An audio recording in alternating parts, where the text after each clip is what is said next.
Good morning, ladies and gentlemen. Welcome to the Public Service Commission of South Carolina. Today is March 10th, 2022. It is 10:11 a.m. by my watch. We're here today for oral arguments in the matter of Blue Granite Water Company request for adjusted rates. Before we get started, let's take a brief moment of silence.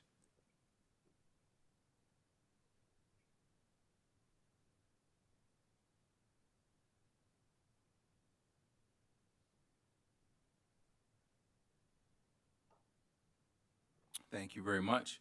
Joining us here in the hearing room, we have Commissioners J. Williams, C. Williams, Thomas, Powers, and Belzer. Joining us virtually, we have Commissioner Irvin. Commissioner Caston is recused from this matter. General Counsel Wes Singer-Hill, if you would read the docket and address any preliminary matters. Yes, sir. Thank you, Mr. Chairman.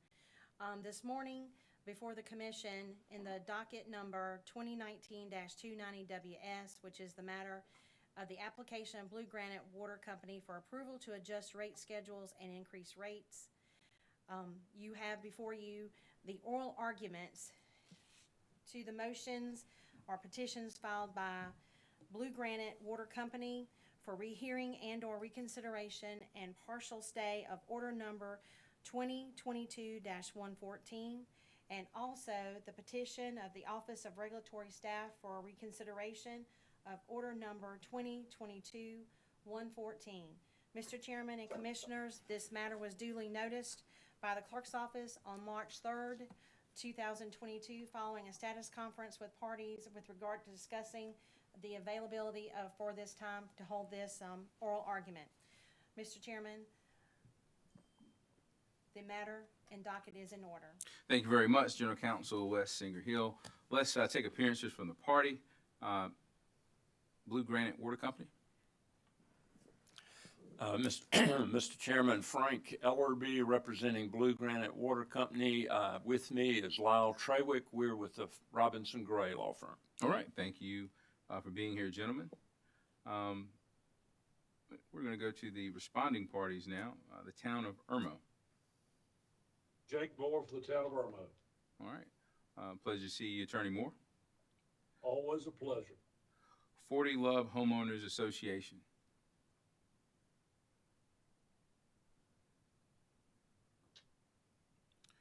Love Homeowners Association. All right. James Knowlton.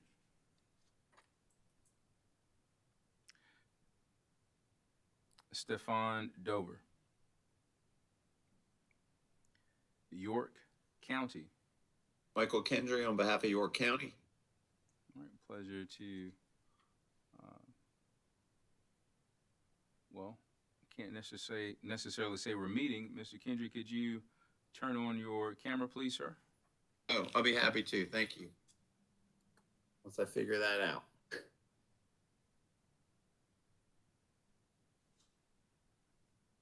Is that on? It's on, but either your surface is closed or you have your camera covered. No, I have neither, sir. Apologize. Okay. Well, we'll let you work through that and come back to you. Okay. Thank you. South Carolina Department of Consumer Affairs.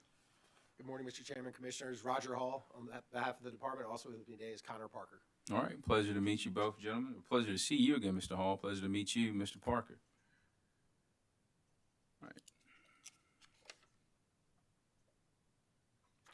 All right. Mr. Kendry, have you figured out how to? I'm getting there. Okay. Thank you.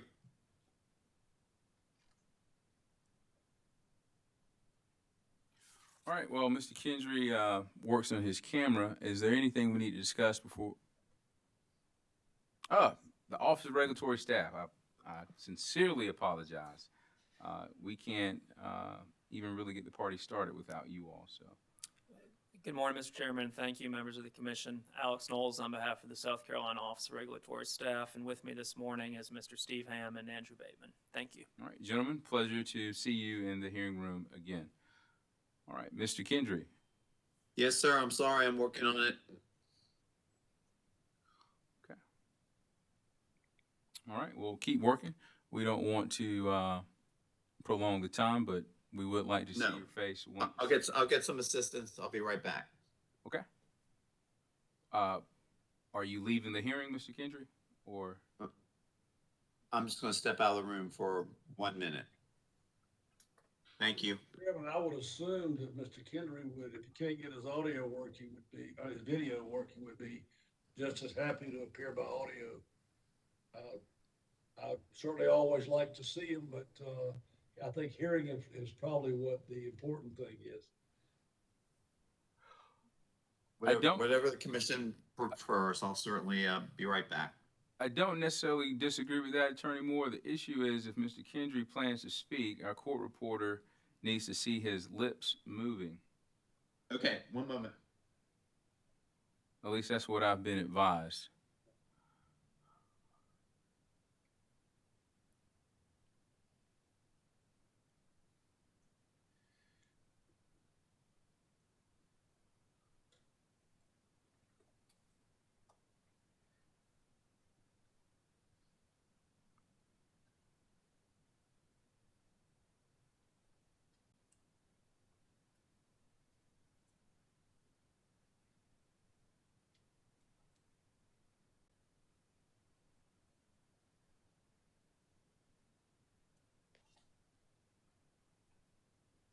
Thank you.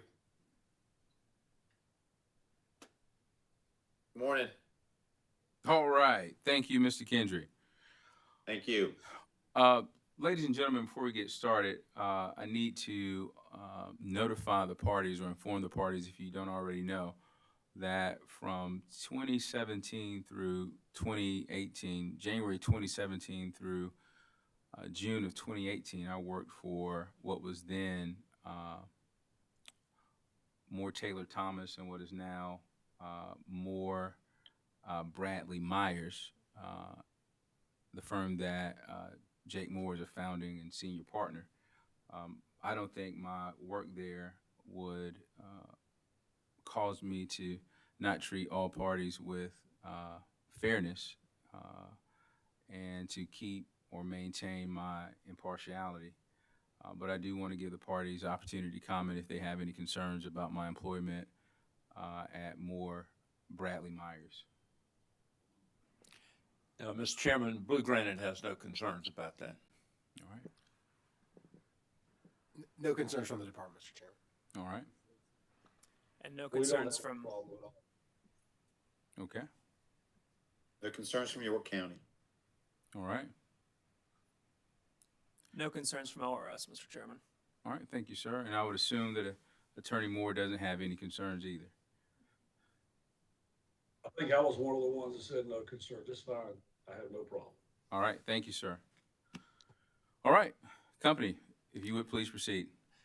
Thank you, Mr. Chairman, members of the commission. We're glad to be before you in person. Appreciate you allowing that. It's a little bit uncomfortable for me to sit down and address this body, but I'm going to do my very best to stay seated so that the camera folks won't have a problem. I'm going to talk a little bit about how we got here, because this is an unusual procedural issue, probably unprecedented, that y'all are being asked to review and decide. The Supreme Court decision in this case, we appealed a rate case that was heard about 2 years ago in 2020. The last thing before the pandemic procedures took place, the last thing that was heard by the commission that I was involved with, we appealed the decision to the Supreme Court. Supreme Court's decision was handed down on September 1, 2021, affirming the commission on a number of issues and reversing several issues that are now back before y'all on remand. So that decision was handed down on September 1st. On September 3rd, 2 days later, we approached ORS and Department of Consumer Affairs about a possible settlement of the remand issues. We had a meeting with them, I think it was a virtual meeting on September 17th, which was about 6 days before the remitter came back from the Supreme Court to this commission. We made good progress on our settlement discussions. ORS notified the other parties in the case. The reason we approached ORS and the Department of Consumer Affairs was because they had participated in the appeal. So we approached them about resolving the issues that were remanded. ORS notified the other parties about that settlement discussions were going on. ORS notified this commission that settlement discussions were going on. We provided additional information, work papers to ORS as they requested. We filed a settlement agreement, a stipulation of agreement on December 17th. And at that point, the parties supporting the settlement were Blue Granite, the ORS, Department of Consumer Affairs, and 40 Love Point Homeowners Association. And I'm briefly, I know we're not here to talk to y'all about the remand issues at this point, but I'm just going to give you a brief sketch of those because I think that's important.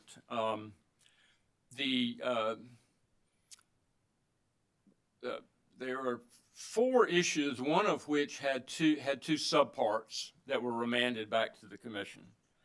The first of those that I'm going to mention, which is the one that has the subparts, were how the commission dealt with costs incurred by Blue Granite to procure wholesale water services from entities that provide Blue Granite wholesale water and wholesale wastewater treatment services from entities that provide Blue Granite treatment services.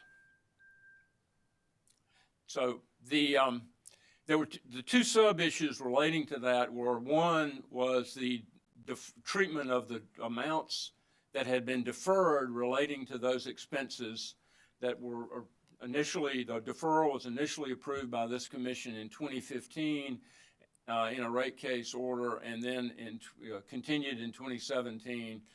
The settlement of that issue, the deferral, was that we agreed to accept ORS's number for the deferral, which included the treatment of disallowance of any water above 10%, non-revenue water as the term is. And we also, on that issue, the settlement is that we agreed with the amortization period of 5 years proposed by the Department of Consumer Affairs. The second sub-issue under the purchase services category was the ongoing expense of obtaining for Blue Granite to obtain wholesale water and wastewater treatment services. And as to that issue, the settlement agreement accepts the ORS position. The third issue or second issue, there were legal expenses that the company proposed be part of test year expenses. ORS proposed that they be treated as rate case expenses and amortized over 3 years. The settlement agreement that we submitted adopts the ORS position to amortize those expenses over 3 years. The next issue, legal expenses for ALC proceedings, which relates back to a ongoing dispute about I-20, the operation of the company's I-20 plant. The settlement agreement accepts the ORS position that those expenses be amortized over a period of 5 years. The last issue was the rent expense for the company's office. The settlement agreement uses instead of the legal expense of what the company was actually paying for the Greenville office, or the number that, which was in the range of $85,000, $88,000, ORS had proposed a number less than that. We went back and are using a number that is based on the Columbia office expense, although the company owned it, but we came up with a way of using the Columbia office expense, and it's around $44,000. The benefit of that, and that is the parties have agreed to use that figure for settlement, and that figure, in our view, and y'all have plenty of opportunity to find out a lot more about this, that number means that it's already being recovered in rates and therefore doesn't generate any additional revenue need, and no additional rates to cover the rent expense. So we thought that was an appropriate resolution that would be quicker than having parties retain expert witnesses and do market studies and generate a lot of additional rate case expense that we didn't think that issue deserved. So that's the settlement agreement that we filed with this commission in December. We filed testimony supporting the settlement January 25th. ORS filed a motion asking the commission to accept the settlement, stipulate the testimony into the record and accept the settlement. That motion was filed on January 25th. Also, the commission issued an order on February 9th, and that's the order that we've asked y'all to reconsider. And we've asked you to reconsider one part of that order. In that order, the commission said we want to provide notice to customers, and we're going to have a customer hearing, and we're going to have a hearing on the settlement agreement. And we also believe that Blue Granite should file a motion on the deferral for the rates under bond. And that's the issue that we have asked y'all to reconsider. And I'm going to give you a little bit of background on the rates under bond issue, that deferral issue. After the rate case decision by this commission in the spring of 2020, the company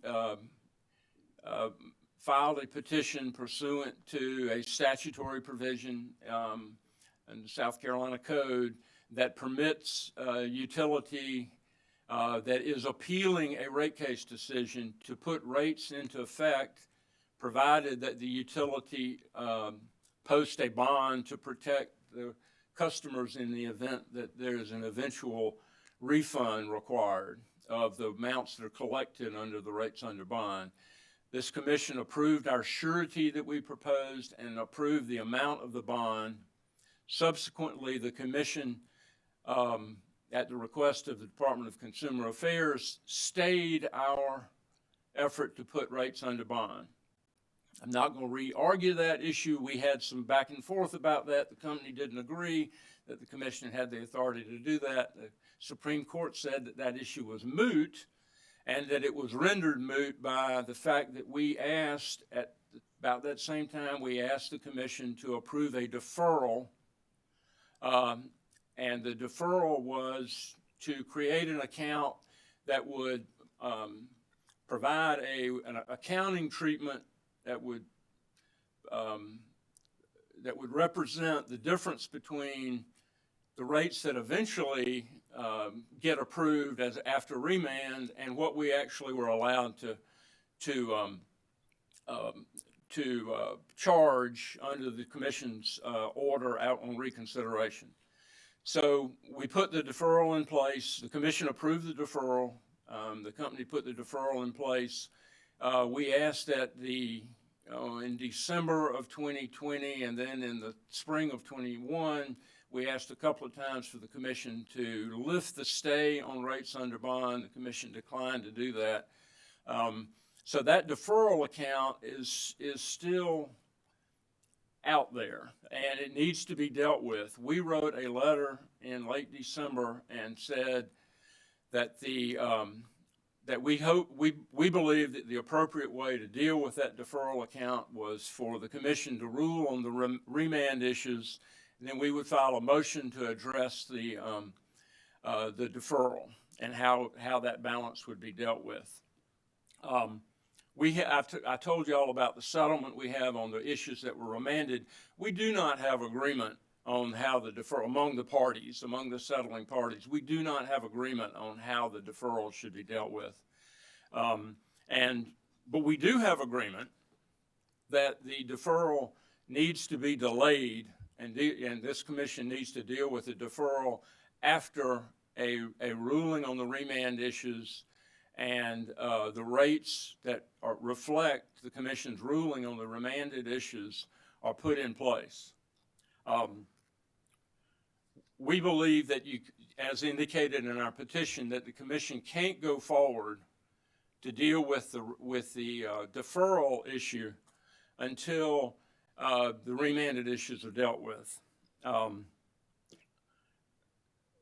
First of all, the total amount of the deferral can't be determined until the commission rules on the remanded issues, because the deferral account represents what Blue Granite actually charged compared to what Blue Granite would have been charging beginning in September of 2020 if the remanded issues had been, if the rates resulting from the remanded issues had been in place during that time period.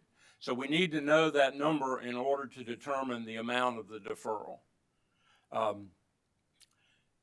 We need to know when the rates that reflect the remanded issues are going to go into effect. That's the other uncertainty that needs to be determined before you know the size of the deferral account. One aspect of this that becomes difficult and complex is that some of the rates that are impacted by how y'all rule on the remanded issues are usage-based rates. So in order to calculate those accurately, you have to go back and look at how much water people use during the time period that the deferral is in place. ORS has to audit those issues and the deferral account and determine if it agrees with the company's records on what the deferral is. And we don't have it at this point. Blue Granite does not have and cannot calculate how much the company thinks is in the deferral account. But we will be able to do that when the remanded issues are ruled on and we know when the rates are going to go into effect. And at that point in time, the company will do the calculation and then provide ORS with its calculation and the backup work papers so that ORS can conduct an audit. That's to determine how much the size of the deferral account. The second issue that becomes problematic is the order we asked y'all to reconsider, or the portion of that, asked that notice be given on rate impact. Well, rate impact is another level, a separate and different level of complexity. Rate impact is going to in part result from what carrying costs are allowed to be recovered relating to the deferred amounts. Company believes weighted average cost of capital should be applied. My colleagues out here do not agree with that. I'm not going to speak for them, but I'll tell you that we don't have an agreement, and that's an issue that we believe the commission will have to determine. The other issue, a major issue that will affect impact on rates related to the deferral account is the amortization period. We haven't talked about that, but as y'all saw from the issues in the previous appeal, that is typically a contested issue, and it has a big impact on what the rate impact would be. So we believe that it is not possible to determine the size of the deferral account, nor is it possible to determine what the rate impact will be relating to that recovery of that deferral. We also think that there's never been a deferral account and recovery of a deferral account that was put in place in lieu of allowing rates to go into effect under bond. That was a brand-new ruling by this commission in this case. So we're in uncharted territory. It's an unprecedented issue, that particular issue. We think it's going to take some time to resolve those issues relating to the deferral. On the other hand, the remanded issues are, we've got a settlement agreement that has been supported by the parties to the appeal and 40 Love Point Homeowners Association. None of the other parties have opposed any aspect of the settlement agreement. And we filed testimony. Nobody has responded. Nobody has raised any objection to it. And we invited the other parties to participate. And some of them got work papers and got the backup information. So we think we've got a settlement agreement that is that's fair and reasonable and something y'all could approve with a fairly short order. Very important, the sooner that happens, the sooner we get a resolution of the remanded issues and rates in place to recover whatever revenues are associated with those remanded issues. You immediately mitigate the increase in the deferral account. You immediately stop any additional principal growth to that account. And that's a major concern for the company. And I believe, won't speak for them, the other parties that are before you today, is that the more we delay resolution of the remanded issues, the bigger that deferral account gets and the more difficult it becomes to deal with it. And that's one reason, frankly, that we moved so quickly, the company did, to try to get a settlement discussion going once the Supreme Court had ruled. And so we urge y'all to hold off on the deferral. Let's deal with that after we get the remanded issues addressed. Let's move as quickly as we can to get the remanded issues resolved. All of these issues were presented in the original rate case application. All of the remanded issues were things that the company had sought in the original application and testimony. They were all before the commission. They were all of those issues were encompassed in the notices that went out to customers. They were on notice about those issues when they came and appeared at the 6 night hearings that were held in this case. Nobody will be harmed or injured if we move forward to deal with those issues, and then when we know what the deferral is, we can move to resolve the remaining issues that relate to the deferral. So that's what we ask y'all to do on our petition for reconsideration. I appreciate your attention. Happy to answer any questions that anybody on the commission has. All right, thank you, Attorney Ellaby. So I understand there was a conversation before I came into the hearing room regarding where you all sit or where you stand when you address the commission. You mentioned something about it when you first started, Attorney Ellaby, but I was confused. I didn't know what you were talking about. You're welcome to use the podium. I know it may take some time for you to walk over there, but if you prepare it at home in the mirror, or if you have an office and you prepare it in front of the podium, I know what it's like to play like you practice or practice like you play, if you will. So if the attorneys want to do that, you're welcome to do so. It may seem like a small issue, but I want everyone to feel comfortable about the arguments that they make, and especially feel comfortable when the questions start coming. All right, Commissioner, questions for Attorney Ellaby or for the company? Attorney Ellaby, I think these are two very, very simple questions. Obviously, I wasn't here during the original hearing of this matter, and I'm concerned about notice to customers and opportunity for customers to be heard. And I want to take the issues one by one.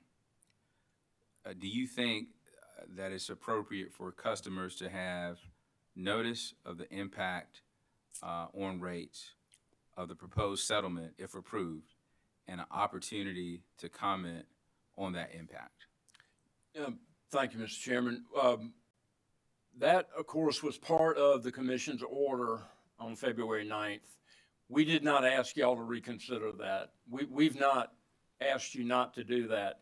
It's not, I am aware of one instance where the commission on remand required the company to send out an additional notice. It was in one of the Defusky case proceedings where the basis for that, and it was requested by ORS, was that the utility had asked for so much additional rate case expense that the rates that resulted from that were higher than the rates that had been originally noticed. Commission agreed with ORS, and notice was given in that proceeding. It is my belief and understanding that that's the only time that notice was sent out to customers when a case was remanded. The original notice, in this case, it was sent out in 2019 and early part of 2020, would be sufficient. The rates that were in that notice are higher than the rates that would result from the remanded issues. So we're within, following that basis of the Defusky case, I don't think you have to send notice to customers. I don't think there's any due process requirement. Customers have received notice of the rates. The same issues, the issues that are remanded were presented to the commission, and notice had been given properly. People intervened. We had customers intervene. We had lots of people show up at night hearings. So they knew about this, and these are the same issues, the ones that are remanded. But if the commission determines that additional notice should be given, then, and we have not, and y'all did determine that, and we did not object. We didn't ask you to reconsider. I don't think it's required, but we didn't object to it. I think it will be important that the notice be clear that this is not another rate case, that these are issues relating to a rate case that was originally filed in 2019 and has been, so that's not for today, but I think it will be important for customers to be informed accurately about what it is that's happening now. Thank you, sir. And a part of that notice would, you don't object to a part of that notice including the impact on rates, specifically based on the proposed settlement agreement. Understanding that the original notice has a different number that is higher than what the settlement would be. You don't oppose that? That's correct. Okay. All right. So thank you for that. When it comes to the deferral, you mentioned a lot of reasons why you think it's best to handle that after we handle the issues on remand.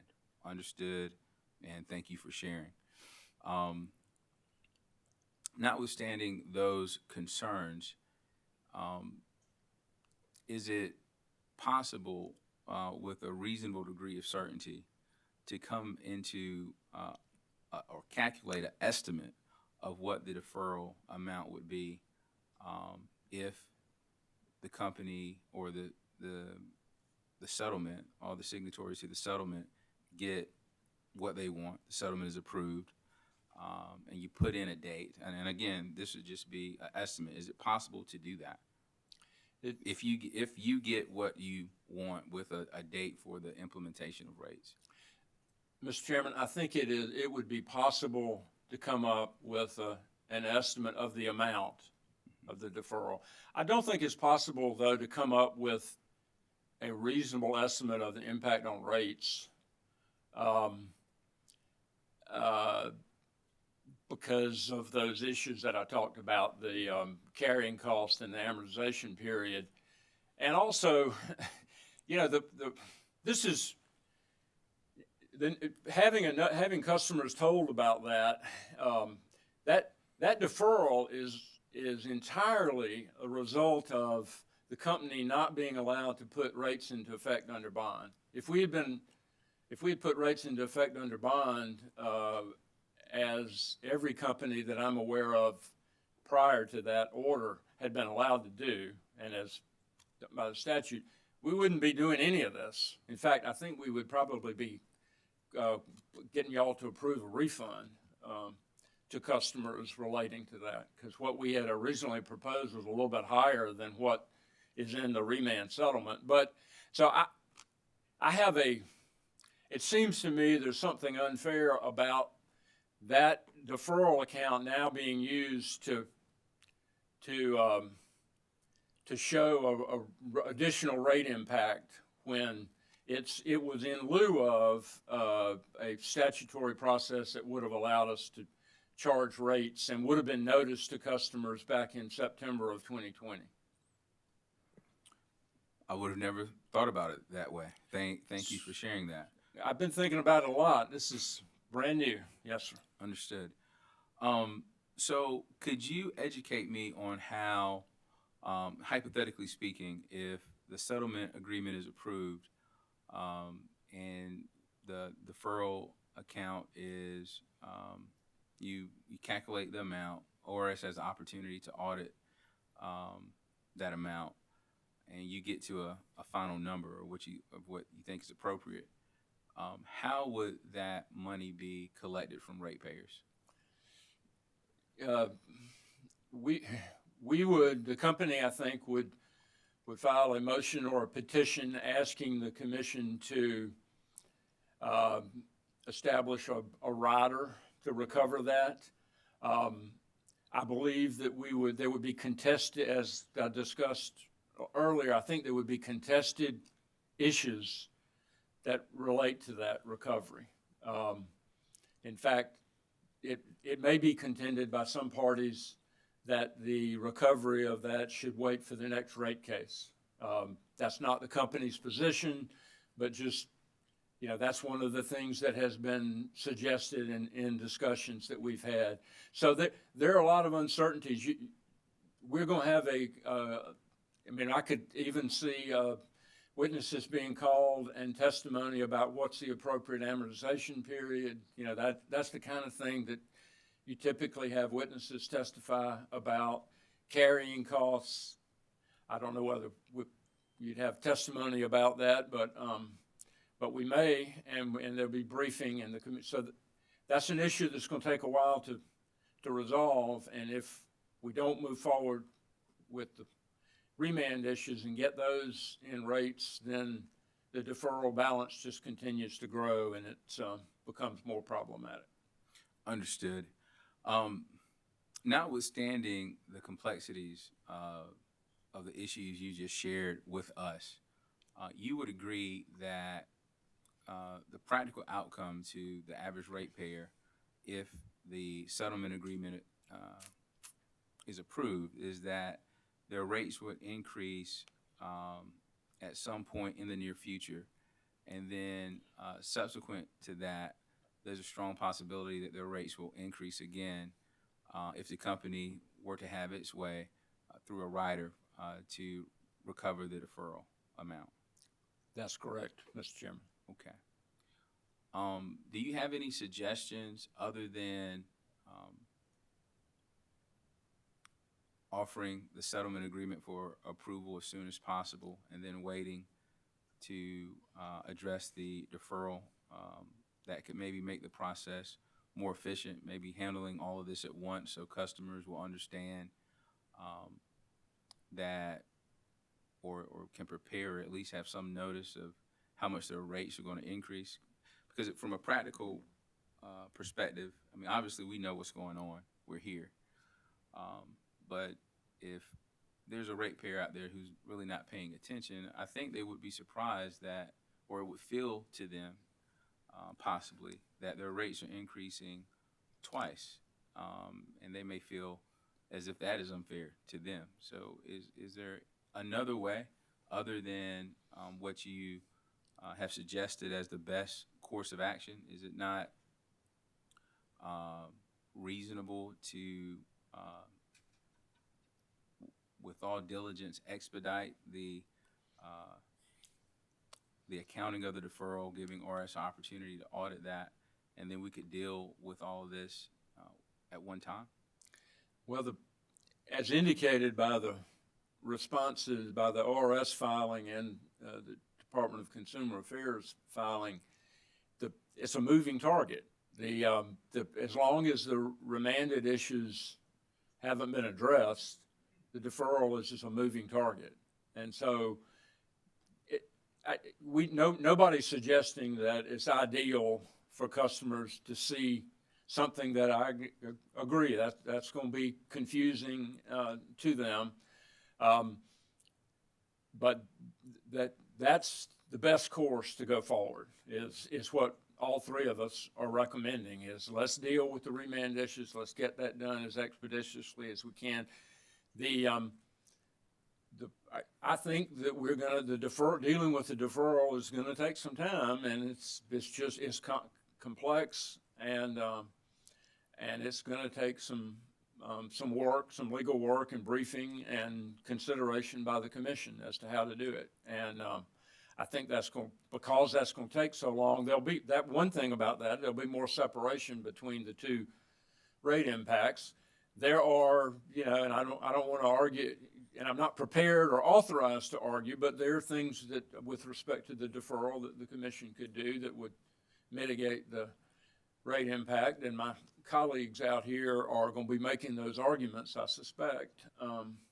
And so that'll be some of the things that we'll be debating with them and asking y'all to rule on as we move forward. But the sooner we can move forward, the better, I think, Mr. Chairman. Thank you, sir. Understood. One last question for you from me. You've mentioned several times that addressing the deferral count will take some time. Do you have an estimate of how much time that will take?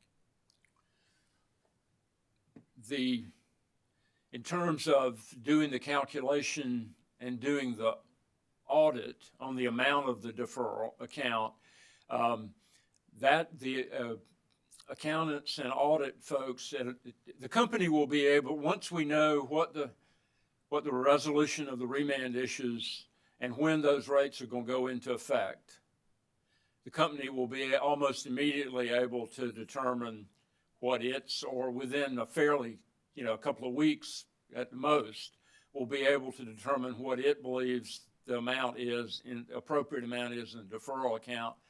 I'll let my ORS colleagues speak to what period of time they think it will take to audit that. We did have a meeting recently after a couple of weeks ago to have the accounting folks talk to each other about what would be entailed in the audits. I think ORS would have an idea of how long the audit would take. As to the resolution of the issues after that, these are, as I mentioned, unprecedented issues and new ground, and I think we're going to be, I can see a contested case hearing on that with witnesses and briefing and proposed orders and things like that. So you'd be in a better position than I to know how long that might take. Thank you for your answers to my questions, sir. Fellow commissioners, questions for the utility. Mr. Chairman. Commissioner Powers, you have the floor, sir. Thank you, Mr. Chairman. Good morning. In your presentation, you talked about there was no agreement on using weighted average cost of capital in making determinations. I think my question is, so as far, let's say we get through the remand, as far as making the calculation, is there a disagreement between parties as to what those things in the calculation would be, or to make the calculation? Commissioner Powers, I don't believe there's a disagreement between the parties about how you calculate the amount that's in the deferral account, except that the carrying charge calculation, which is part of determining the amount. And I may have glossed over that, and I apologize if I did. But that issue that is disputed will affect what's in the deferral account for recovery. So we could be presented with two different calculations or more, and being put in a position where we decide, well, your formula is wrong, this formula makes more sense, or something in between. I think you will be presented, and it's always possible that we could reach a settlement. We haven't really conducted any of those discussions at this point. And at this point in time, I think it's fair to say that I believe there will be disagreements about that. But all of those disagreements relate to the deferral and recovery of the calculation of the deferral and recovery of the deferral. Yeah. And they don't relate to the remanded issues, which are part of the settlement. Well, I did a good bit of mediation earlier in my career, and just wondered, you know, when you get people around a table, it's good to go ahead and try and get everything done. Was this part even discussed, or did you just stop with the remand as far as your settlement agreement? There were some discussions, and it was at least clear to me that we had a path to getting an agreement on the remand issues. And the sooner, I think we all agreed, the sooner we could get that resolved, the better. That the other issues are going to be more difficult, and therefore we're asking y'all to move forward on the remanded issues at this point. Okay. Well, if the rates had been allowed to go under bond, the customers would already be paying a higher rate now, would they not? That's correct. Okay. Thank you, sir. Thank you, Mr. Chairman. Thank you, Commissioner Powers. Fellow commissioners, questions for Attorney Ellaby? Mr. Chairman, Commissioner Thomas, then Commissioner Irvin. thank you. Can everybody hear me okay? So, the rates under bond, I thought generally the way that worked is that when you do rates under bond, then the higher rates are in effect. And the under bond is so that in case you don't get that approved, that there is basically a certainty that that money can go back. So, can you give me a little bit of background here on what I'm missing here? We were not allowed to put, by order of the commission, we were ordered not to put the rates into effect under bond. That's what, and that's in my understanding and my research, that's the only time the commission has ever done that. And we asked for the deferral, and this commission on reconsideration said that we had chosen an alternative to putting rates into effect under bond. Supreme Court said that our appeal of the issue of whether the commission could do that was moot because we had chosen an alternative remedy, if you will. So we were not allowed to put the rates into effect by order of the commission. I know you weren't on the commission at that time, but that's what happened. And we, so now there's a deferral that took the place of the rates that would have gone into effect under bond, and that presents the issue that I think is going to be more difficult to deal with. Okay, thank you.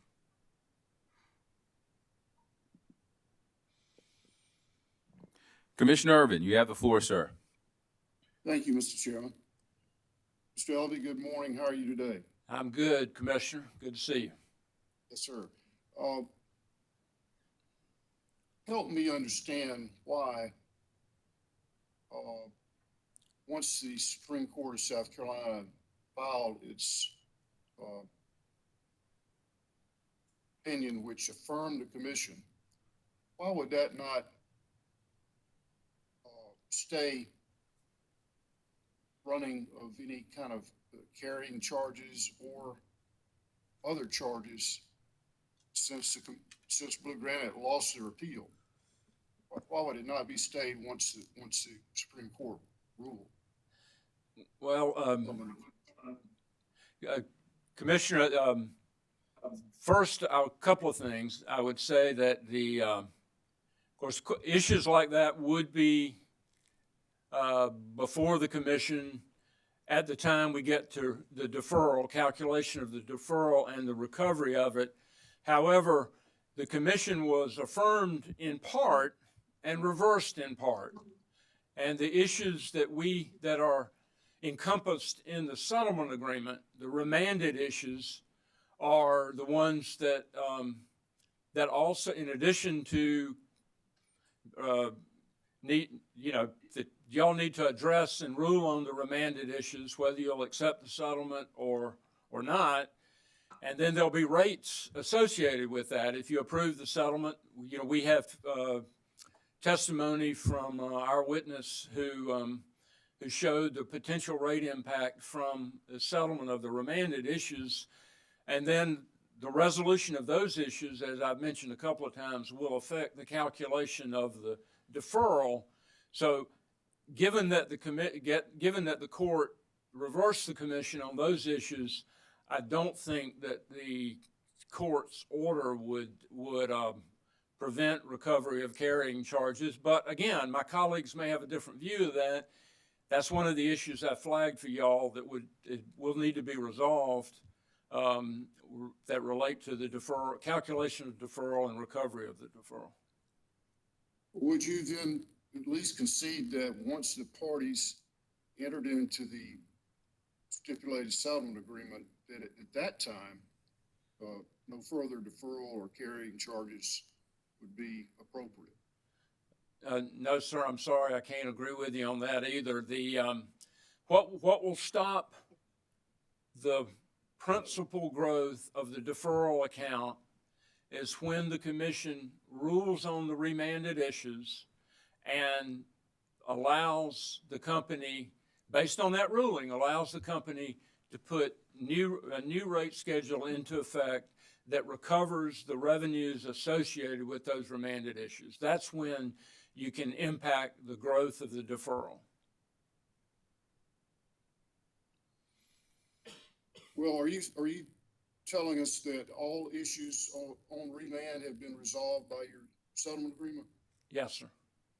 Yes, sir. So there's nothing left to determine. Once you've reached the settlement agreement on all remanded issues, isn't it logical that the carrying charges and deferral count ceases to?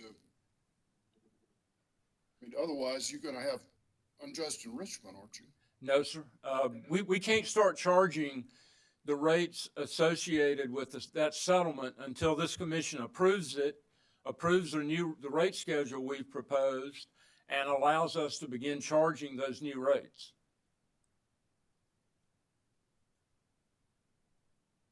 But we can't set a date for the rates to go into effect until deferral account issues are resolved. Is that your position? No, sir. You can move forward and rule on the remanded issues. There's nothing to prevent y'all from moving forward expeditiously to deal with the remanded issues and take up the settlement agreement and issue an order telling us to put into effect new rates. The day those new rates go into effect, there's no additional principal that goes into the deferral account. And we mitigate any further growth in the deferral account. Then we move forward to deal with the calculation of the deferral and the recovery of the deferral in a separate proceeding that, as I've indicated, is going to take a while.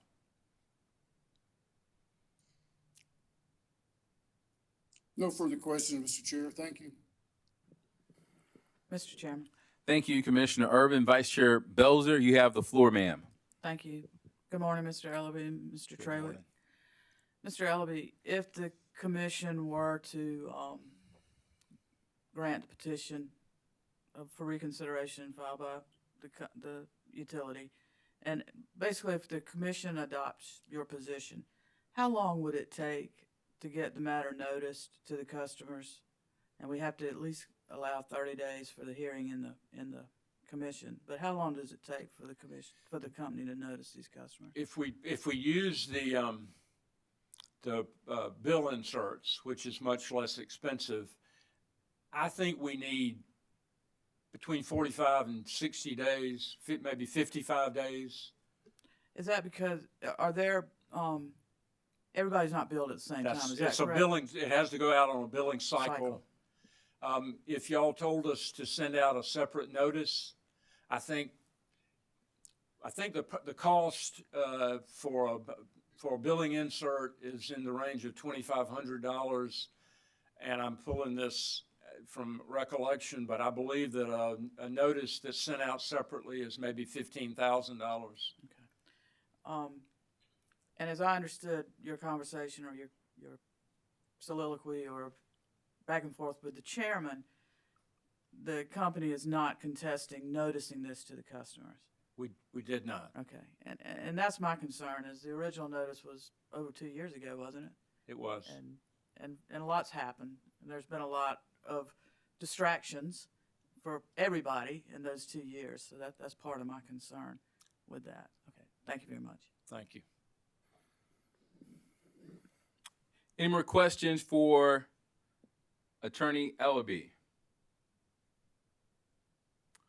All right. Mr. Chairman, I have Commissioner? one follow-up question, please. Yes, sir. Commissioner Urban, you have the floor. Thank you. Mr. Ellaby, I just pulled up the Supreme Court decision, and it says, quote, "In conclusion, we affirm the PSC's decision in part and reverse in part. Specifically, we affirm the PSC's decisions as to the ROE, storm costs, Greenville office upfit expenses, and stay of an appellate bond. We reverse the PSC decision to deny all rental expenses for Blue Granite's new headquarters and remand to the agency for further consideration of what a reasonable rental allowance should be." Is that your recollection of the holding? That you read that correctly. However, if you look at footnote 14, the court also addressed in that footnote its reversal of the commission on these other issues that I went over that are part of the settlement agreement. That's where that was dealt with in footnote 14, Commissioner. Okay. I guess my point is, wouldn't it be reasonable to make some adjustment on the Earl once a party loses on appeal? I mean, does that not draw a line in the sand where, I think one could argue that it stops, but even taking your position that it doesn't stop, would you concede that at least should be adjusted in some way to reflect that majority of the issues were affirmed on appeal? Well, Commissioner, I think that, for instance, we didn't ask the court to reconsider its rulings on any of these issues. None of the remanded issues that are part of the settlement agreement were things that we lost on at the Supreme Court. All of those issues that were remanded back to this commission were things where the commission was reversed, and so the commission jurisdiction went back to the commission for resolution. We then negotiated on those issues with the ORS and Consumer Affairs and have a settlement agreement as to those issues where we were successful on appeal, if you will.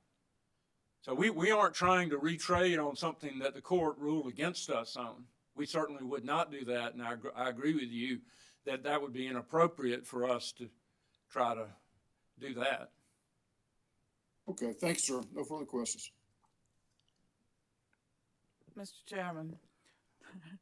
Vice Chair Belzer. I really hesitate to say this, but just for clarity of the record, Mr. Ellaby, you would agree that those three issues where you say the commission was reversed and remanded, they were remanded to the commission because the court said there was insufficient evidence in the order to support the commission's decision, and so they were basically remanded for the commission to add additional information to justify the decision. Would you agree with that? I agree. That's what the court said. Okay. Well, I point taken there. But you say that the company was successful because y'all raised those issues, and the court agreed that, or at least said they had to come back for further analysis. That's right. And the footnote notes that none of the respondents addressed those issues. Correct. and I agree with that, but I know. if the court, if we weren't here on settlement, we might be just adding to the order and it go back up, and they're still kind of up in the air. I agree. Okay, thank you.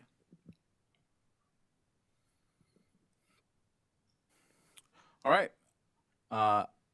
Hearing no further questions for Blue Granite, we will move to responding parties. For response, Town of Irmo. Mr. Commissioner, Mr. Chairman, I don't have anything to add. I am truly, whatever the commission decides, we're fine with, and we thank you for allowing us to be here. Thank you, sir. 40 Love Homeowners Association. James Knowlton. Stephen Dover. York County. Nothing from your county. South Thank Carolina. you. You're welcome, sir. South Carolina Department of Consumer Affairs. Thank you. Excuse me. Thank you, Mr. Chairman. I would point out, I guess maybe somewhat uniquely, we filed a joint response to both ORS's petition and Blue Grant's. I'd be happy to, the comments are equally applicable to both, so I'd be happy to deliver that now or wait till after ORS presents their petition. Your preference. I'd actually rather wait until ORS presents it, if that's okay. All right. Office of Regulatory Staff. And Mr. Chairman, would it be all right if I address my comments both to ORS's petition as well as Blue Granite's? Yes. Okay, thank you. Mhm. Yep, and good morning again, Mr. Chairman and Madam Vice Chair and members of the Commission. Thank you for the opportunity to appear before you in person today. ORS does support the request of Blue Granite that the Commission reconsider that portion of Order Number 2022-114 requiring Blue Granite to file its motion to address recovery of the rates under bond deferral prior to the remand issues being finally determined. And ORS cannot audit the company's calculation of the deferral balance prior to the remand rates becoming final and those rates going into effect. Any such audit would be an estimate, and any work performed by ORS would have to be reperformed once the rates and dates were known and effective. In addition, ORS respectfully submits that the Commission should reconsider its order that Blue Granite file its motion to address recovery of the rates under bond deferral prior to the remand issues being finally determined, because the scope of remand from the Supreme Court is limited to the remand issues. So accordingly, the remand issues must be decided first. ORS supports the remand issues being addressed as quickly as reasonably practicable, and the joint motion to enter verified stipulation testimony and exhibits into the record filed on January 25th jointly by ORS, Blue Granite, 40 Love, and the DCA would help to address the remand issues as quickly as reasonably practicable. ORS continues to respectfully request that the Commission grant that joint motion. Thank you again for the opportunity to appear before you today, and I'd be happy to discuss any questions.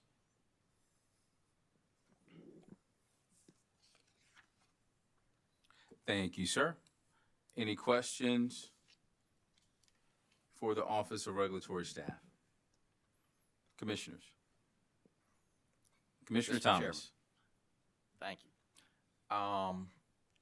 So what I'm thinking about here is the issue of potentially 2 rate increases having to happen as a result of going through this process. Commissioner Thomas, if you wouldn't mind speaking closer into your microphone, sir. How's that? Yes, sir. So what I'm thinking about is it sounds like, there's almost no way to work through this process without there being 2 rate increases going into an effect, which I think we've all been talked about as to that would probably not sit well with customers, would have a hard time understanding that. So what I'm wondering, is there any way that something could happen where there could only be, or would only be, one increase. And I don't know if there would be the possibility of doing something like estimating an amount. And I believe that Mr. Ellerby said that the total amount of the deferral could be estimated. Maybe I'm wrong about that. Other than the impact of the remanded items. And so I guess what I'm wondering is there a way just to estimate, and it would be nothing but an estimate, the whole overall thing, and come up with a number, and then that impact be, charged through to customers, and whether that's over or under end up being handled at a later date, perhaps in the next rate case. And that would really, in my opinion, be nothing but some sort of a workaround to keep from having to have two increases. Anyway, that's just a thought I had. Just wonder, any comments on that? Thank you, Mr. Commissioner. I think that would be difficult. Of course, as you know, rates have to be set based on, known and what's known and measurable. And so I think an estimate off the bat would be difficult to establish rates on that basis. And for the reasons that Mr. Ellerby outlined, to get rates that would be known and measurable relating to the deferral balance, we really do think that the remand issues need to be addressed first.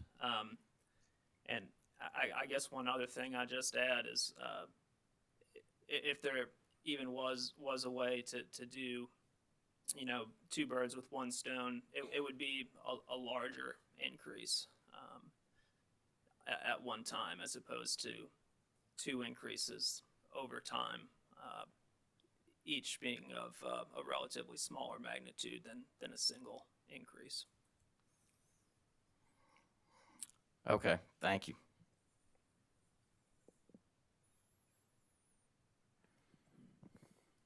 Commissioners, questions for Attorney Knowles? Attorney Knowles, do you think the commissioner's concern for the public perception or the ratepayer perception of two increases is misplaced? No, I wouldn't say that. I certainly understand why that's something that the commission would and should be concerned about. I mean, there's obviously a potential for customer confusion, and for customers to just feel the pain of the increase. So I don't think that concern is misplaced.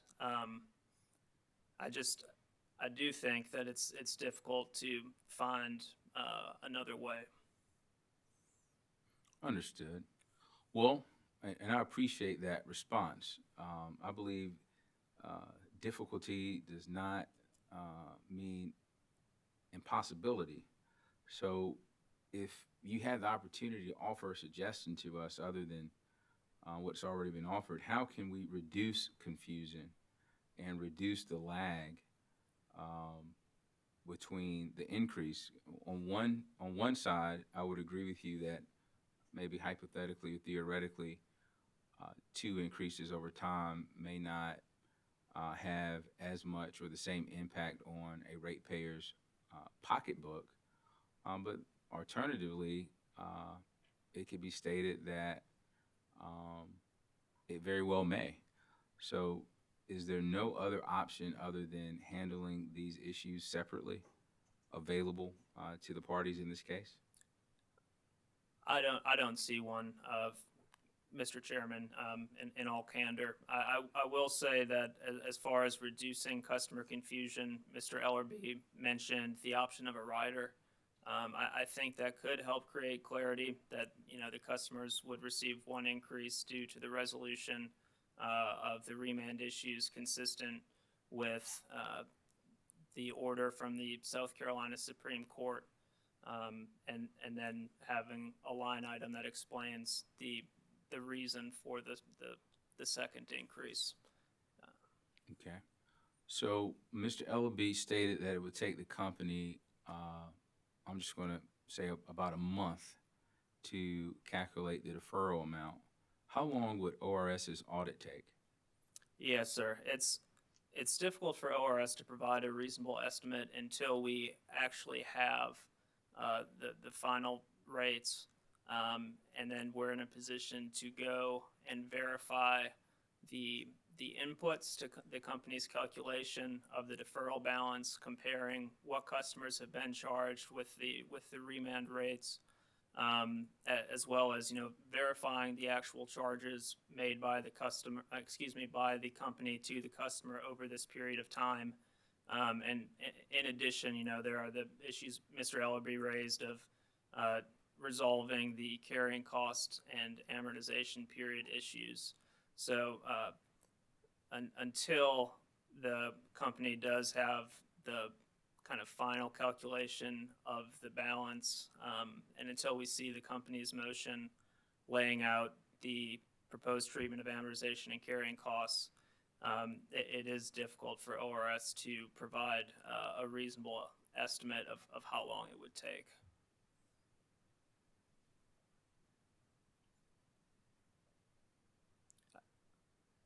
I can certainly say that once the company files its motion, that ORS would act as quickly as possible to provide the commission with our estimate of the time needed.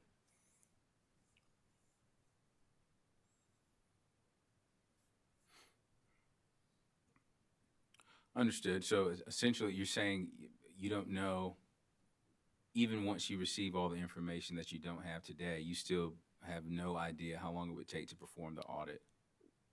Once we have that information, then we go under the hood, and then we get an idea of how long it will really take. And it could be not so long if everything is pretty clean and we don't see any issues that give us major concerns. But if there is something that pops up and requires an additional dive, that could certainly increase the amount of time that ORS would require. And so for that reason, ORS is not in a position to provide what we think would be a reasonable estimate that we would submit to the commission for the commission to rely on at this time. Okay. Understood. Do you oppose any effort by the commission to give ratepayers as much notice regarding what's coming by way of rate increases? Obviously, the settlement has been submitted for our approval, but we know that the deferral issue is outstanding and must be addressed. How do we, regardless of whether or not we handle the issue simultaneously, how can we ensure customers understand that despite the settlement agreement, there's another rate increase potentially on the way? Yeah, yes, sir, Mr. Commissioner, Mr. Chairman. We certainly do appreciate the Commission's concern for customers receiving notice, and we certainly defer to the Commission in terms of what notice is appropriate for customers under, these particular circumstances. Okay. Thank you very much. If there are no further questions for Attorney Knowles. Mr. Chairman. Commissioner Irvin, you have the floor, sir. Thank you. Mr. Knowles, how are you this morning? Very well. Good morning, Mr. Commissioner Irvin. Good morning. I'm wondering if we could use a process whereby Commission conditionally approves the stipulated settlement agreement, gives the parties 30 days to resolve the issues as it relates to carrying charges and amortization of the deferral amount, and provide that if you can't reach an agreement, that you will consent to, all parties will consent to a mediation. How could that work? Is that one way, one path forward? So, Commissioner Irvin, certainly what you're saying, makes sense to me as I hear it. I don't know that I'm in a position to commit to that on behalf of ORS, but I can certainly, say that it sounds reasonable to me and would be very happy to take it back and to provide a follow-up with the commission relating to what you just outlined. Thank you, because it seems to me that that would serve a number of purposes. It would cut down on cost, cut down on further delays. It would cut down on attorney's fees that are being incurred for all parties. And it provides some absolute certainty in terms of outcome. And if the outcome was such that if it were amortized over a period of years, the ratepayers are going to be protected from rate shock. So there may be no need to have a public hearing to talk about impacts if we can mitigate the impact. So for all those reasons, I would hope that all of you would go back and talk to your relative parties that have authority to negotiate and consider that, because these are not complex issues really, in the sense that you've already come to an agreement on the remanded issues. And I commend you for that. I think that deserving of a lot of credit and being able to resolve those issues without full-blown hearing, which would incur additional costs of ratepayers. But it should be fairly simple to compromise the remaining issues, because you're only dealing with, number one, should any carrying charges be allowed? If so, that's a matter that could be compromised. And also, how is it going to be amortized? And the final option is, if you don't want to do a rider, you could all consent and agree to take it up the next rate case. Although I prefer to get it all done in one package deal. Mr. Ellerby, would you be willing to respond to that thought? Commissioner Irvin, we would agree to mediate with regard to the deferral. I don't think that gets us around the need to deal first with the remanded issues and get a ruling from the commission. I think we still have the issue. You can't go into the mediation if you've got question marks about the size of the deferral, and if ORS hasn't done the audit on the deferral account, which can't be done until the remanded issue still, but however, I mean, we would be certainly willing at the second stage to participate in a mediation with the parties and try to resolve those issues that you identified. Well, that's kind of what I was suggesting, is have the commission go forward with a conditional approval of the settlement, with the understanding that parties would agree to mediation and bring back a package deal, which resolves all issues, including carrying charges, amortization, et cetera. But Excuse me, Commissioner, what I want to be careful about is the idea of a conditional settlement. We need approval of the settlement, a decision by this commission on the settlement of the remanded issues, so that we can start charging in the rates that flow from the settlement issues. And it's when the company starts charging those rates, that's when the deferral, we can move to the exercise of calculating the deferral and dealing with those related issues. And at that point in time, I think a mediation, I believe it was your idea, about a little over a year ago, we mediated a complaint case, not successfully, but it was a useful exercise, and I certainly appreciate you thinking outside the box on that. Yes, sir. But if we allowed you all to work on this You could also agree on the date that the rates go into effect. You must have some thought about what you'd like in that regard. When would you like for the rates to go into effect?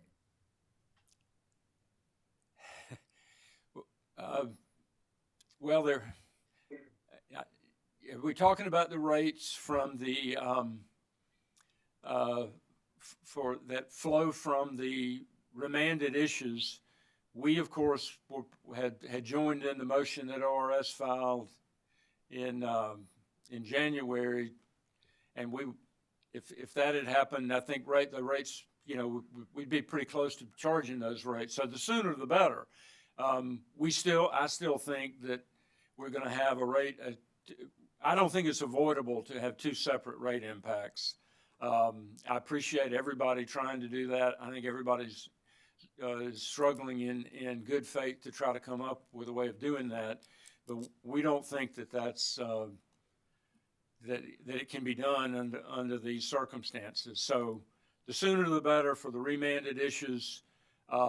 We then would, once that happened, you can calculate the deferral. We'll mediate with folks. We will work to try to come up with ways to, mitigate those impacts or do what we can that protect, as long as the company is protected from any delay. That we certainly could explore ways of trying to address that in a mediation. Thanks, sir. I appreciate that. No further questions. All right. Any further questions for Attorney Knowles? Hearing none. Attorney Hall. Thank you, Mr. Chairman. As I said earlier, my comments will address both the petitions from Blue Granite and ORS. So we'll just reiterate a few points and then we'll be glad to answer any questions. As we stated in our response, the department does agree with the position of both parties that the commission should stay the portion of the order that directs Blue Granite to file a motion on the deferral count at this time. As has already been indicated and discussed numerous times today, we believe that the 4 remanded issues must be resolved before Blue Granite can provide the information sought in the order and therefore before ORS can audit it. As noted in Blue Granite's petition, that once the issues are resolved, they can then finalize and file an accounting order and a proposed disposition of the rates under bond deferral. Further, if there were any objections to how that deferral would be addressed, including the authority of this commission or carrying costs or anything else that's proposed, those could be addressed at that time. And as we've been discussing, that the deferral account continues to grow, therefore we do believe that it should be addressed as soon as possible. Again, I don't want to sit here and repeat everything that's been said. I'll be happy to answer any specific questions you have. Thank you. Questions for Attorney Hall? All right. Appears there are no questions, Attorney Hall. Anything else from the parties or the commission? Hearing nothing, we are adjourned.